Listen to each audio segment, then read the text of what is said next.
Sir Max Vlog. Dito po tayo sa bayan po ng Umingan, Pangasinan. Meron po tayong titignan lupa dito. Medyo maluwang po ito. 10 na hektarya. Rice land. Pwedeng farm lot.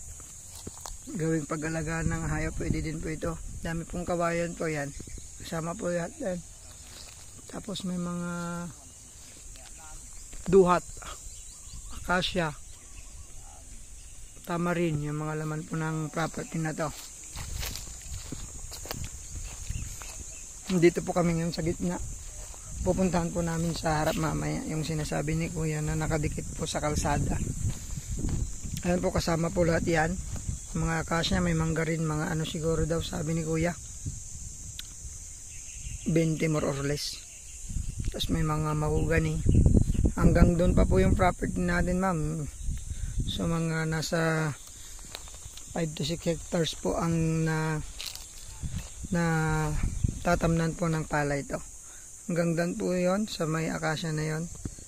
And so punta po tayo doon, iikot po kami kasi dumaan po kami dito sa gitna. Hindi po kayang pumunta doon yung motor, so punta na lang po kami doon.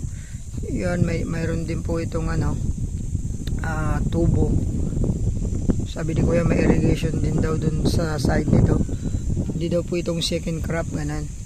Pero may sarili po siyang tubo doon po sa bandarot.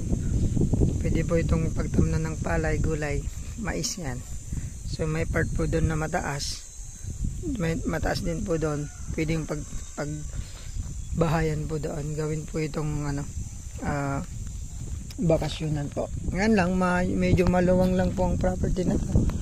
So malapit din naman yung kuryente rito. Tingnan po natin doon mamaya kasi may mga bahay na po dyan. Ayan. So yun. Yan sa part na po yan. Ang ganda pong pagtamnan po pagpatayo ng bahay. Pero doon maganda kasi doon po malapit po ang kalsada. So puntahan po namin kung talagang may kalsada po doon para may pakita po namin sa inyo. So yun, update ko po kayo mamaya. Punta po kami doon. Maraming salamat po ulit. Bato-bato. Ayan ho, may isang fish pan po dyan.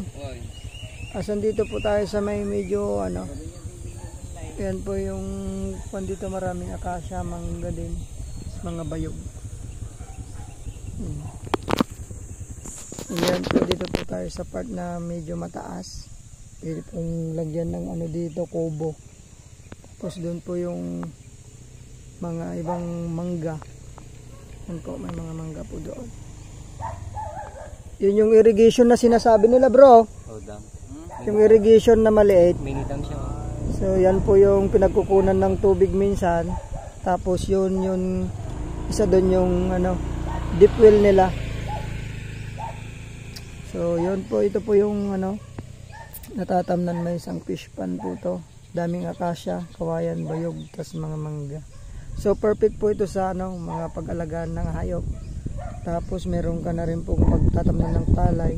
So yung mo may balik na agad pag binili nyo po itong property na to. Ayan po, marami po kayo pwedeng gawin dito. Pwede pong maging farm resort po ito, bakasyonan, ganun. Tapos mag-alaga po kayo ng mga hayop. So yun po, maraming salamat po. Punta po kami sa harap sa daanan po na sinasabi ni Kuya. Update ko po kayo mamaya. Thank you po. So yun, nandito po tayo ngayon sa yung sinasabi ni Kuya na po nadadaanan niya. So actually ito na po yung property. Dito po yung kanyang start. Ganun ho, yan. Hanggang dyan sa mga kawayan na yan. Tapos paliko naman doon. Tingnan po natin mamaya. So yan po, plaza po nila. Ito po yung dinadaanan niya. Kailangan lang po ng linis to para makapasok po yung four wheels natin. Matanggal yung isang puno. Tapos yung nakaganyan. Pasok na po yung four wheels natin. Ang kuryente po napakalapit lang pala. Wala pang 50 meters, sabihin na natin na yun po ang kuryente. So cemented road na po yan. So napakalapit lang po pala nito. Ayan, pasukin po natin sa loob. Hanggang doon po to. Ganun. Pasyalin po natin. Wow, sarap niyan. Pares. So yan po.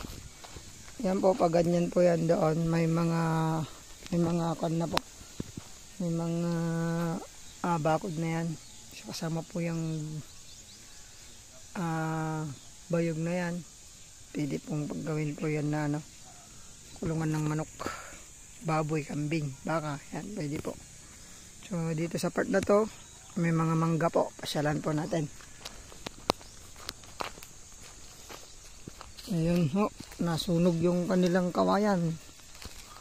May lagpas pa po yan dyan. Yung property na to. 9 hectares po, napakaluwang po kasi nito. So sa mga naghahanap po ng ganito, napakaluwang pero napakaganda.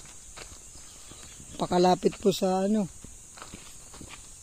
sa may highway. Mga kuwan lang po siguro ito sa highway, mga 2.5 kilometers o sabihin nating 3. May kuryente na pala sa ibang kuwan siguro yan. Sabihin na nating 3 para ano, pero accessible po to. 407 road, national road po yan ha, papuntang Isabela, tapos papunta pong Bea Teplex, balik sa may Rosales. Yan po, napakaganda pong lagyan to ng ano, dito bahay, tapos sa baba may resort. Nako, ang ganda. Kulang na lang ng pera sa mga buyers po namin dyan. Gusto pong tahimik na lugar, ito po, napakatahimik po nito. Ayan. Sa mga gusto pong mag-abil ng ganito kaluwang, murang-mura, may mangga ka na, may mga kawayan, kasya, duhat, yan. Meron na rin ano, mahogani, tapos yan, laki pala ng ano. Dito yung daanan. Saan? Kaduan na ta? So yan, andito na tayo sa tinuturo natin kanina, galing tayo sa loob. Napakaganda po, napakaaliwalas. Yan, meron na rin nagpakabit ng kuryente dyan.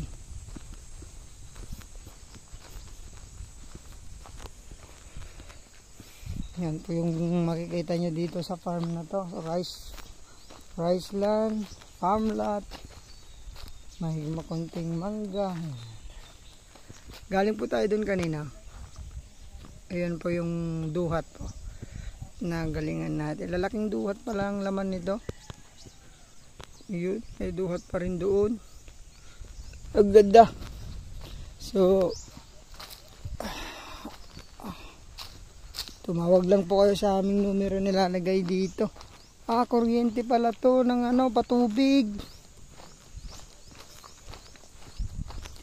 Tinuturo natin kaninang deep well nila sa ma'am sir. Oh. Yan. Hindi kuryente pala po itong tubig nila. So pwede po itong palay.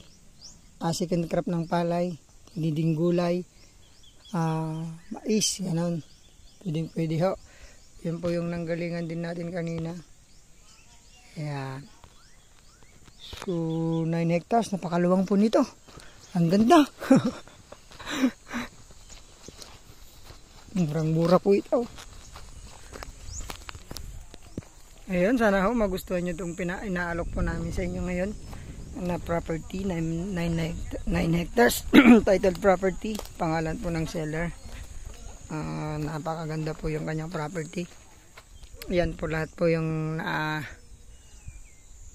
na tatamnan ng palay. Yan, paikot-ikot po yan hanggang doon. May irrigation po doon. Tapos may deep well po tayo. So yan, may mga mangga, mga ilang puno ng mahogany. So yun, meron na po agad return of investment ninyo. Palay, 5 to 6 hectares po ang natatamnan. Sana magustuhan ninyo.